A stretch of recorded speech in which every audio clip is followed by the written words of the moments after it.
কিন্তু ঝাড়ু মারে, ও ঝাড়ু মারে।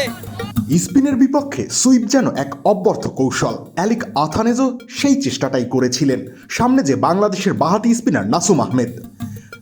বিষয়টা ধরতে পারলেন লিটন। উইকেটের পেছন থেকে বরাবরই সজাগ দৃষ্টি তার। বলে উঠলেন, ও ঝাড়ু মারে, ঝাড়ু। ও কিন্তু ঝাড়ু মারে, ও ঝাড়ু মারে। ব্যাস, কি করতে হবে নাসুম জানেন। এতই ফুল লেন্থের ডেলিভারি করলেন যেটাতে সুইপ পসিবল না। বল সোজা আঘাত হানল স্ট্যাম্পে। সাজঘরে ফিরলেন আথানেজ। লেবুর সুঘ্রাণ আরো বেশি, ত্বকের যত্ন আরো বেশি, চলে আরো বেশি। আপনার পকেটে কি বিদেশি না বাংলাদেশি? সিরিজে প্রথমবারের মতো খেলতে নামলেন নাসুম, আর নেমেই সফল। বাংলাদেশের বল হাতে দারুণ শুরুর পথেও তার অবদান আছে। আর এই অবদানে সহকারী হিসেবে লেখা থাকলো লিটন দাসের নাম।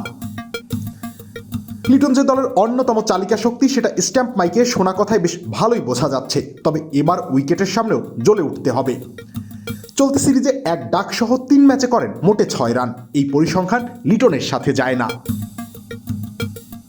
রবিউল ইসলাম রনি, খেলা 71।